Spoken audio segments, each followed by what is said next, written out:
বকো মণ্ডল বিজেপিৰ বিভিন্ন মৰ্চাৰ নৱনিযুক্ত সভাপতিসকলক আদৰণি জনোৱাৰ উদ্দেশ্যে বকো মণ্ডল বিজেপি কাৰ্যালয়ত বিশেষ সভা।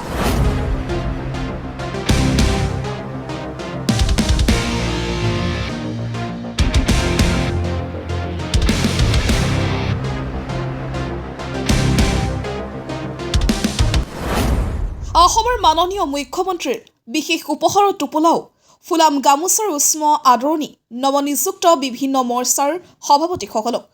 অনুষ্ঠানত উপস্থিত থাকে বকো মণ্ডলৰ সভাপতি হিৰণ্য নাথ, বকো ছয়গাঁও সমষ্টিৰ 2026 প্ৰাৰ্থিত্ব প্ৰত্যাশী ৰাজু মেছকে ধৰি বহু নপুৰণি বিজেপি নেতা। উল্লেখ্য যে বকো মণ্ডলৰ অবিচি মৰ্চাৰ প্ৰাক্তন সভাপতি কনক কুমাৰক আছতে বকো মণ্ডলৰ মূল সমিতিত উপসভাপতিৰ দায়িত্ব প্ৰদান কৰা হয়।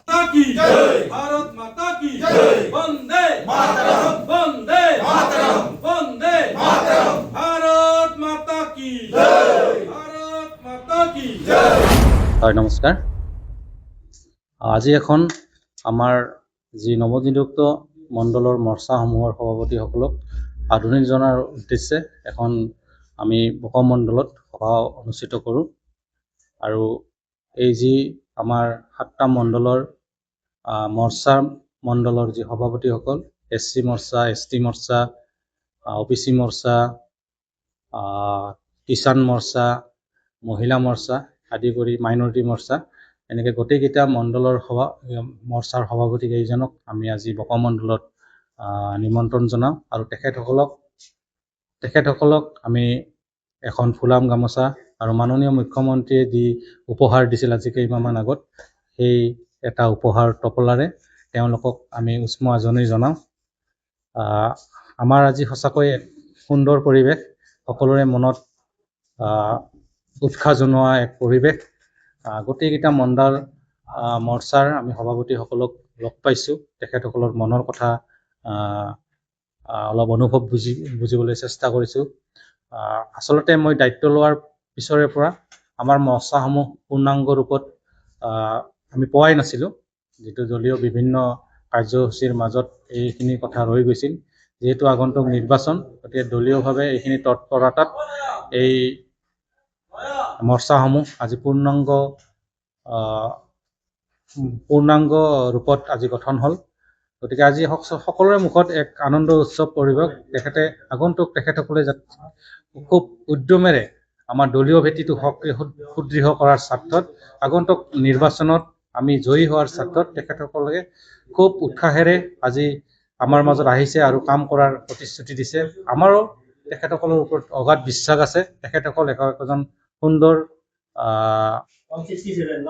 অভিজ্ঞতাপুষ্ট ব্যক্তি, গতিকে তেখেতৰ ওপৰত আমাৰ বিশ্বাস আছে। তেখেতসকলে খুব সুন্দৰভাৱে এই দায়িত্ব পালন কৰিব আৰু অনাগত দিনত আমাৰ বকো মণ্ডলৰ তথা দলীয় ভেটি যে সুদৃঢ় হ'ব, মোৰ ইয়াত দিয়াৰ বিশ্বাস আছে। আৰু আমাৰ এই যি সমিলমিল প্ৰচেষ্টাৰে বকো মণ্ডলটোক আমি এক সমন্বয়ৰ হেতুৰে সকলোৰে আলোচনাৰ মাধ্যমে পৰৱৰ্তী কাৰ্যসমূহত আমি আগবাঢ়ি যাম। তাৰে আমি সকলো একেলগে আজি প্ৰতিশ্ৰুতিবদ্ধ হৈছোঁ। আৰু এইখিনিতে আপোনালোকক জনাব পাৰি সুখী হৈছোঁ যে দক্ষিণ কামৰূপ জিলাৰ মাননীয় সভাপতি মহোদয়ে এক বলিষ্ঠ পদক্ষেপৰ জৰিয়তে আজি মৰ্চাসমূহক পূৰ্ণাংগ ৰূপ দিব সক্ষম হৈছে। এই হিচাপতে তেখেতকো আমি অশেষ ধন্যবাদ জ্ঞাপন কৰিছোঁ। লগতে আগন্তুক নিৰ্বাচনৰ প্ৰতি লক্ষ্য ৰাখি তেওঁলোকে আমাক এটা নিৰ্দেশ দিছে যে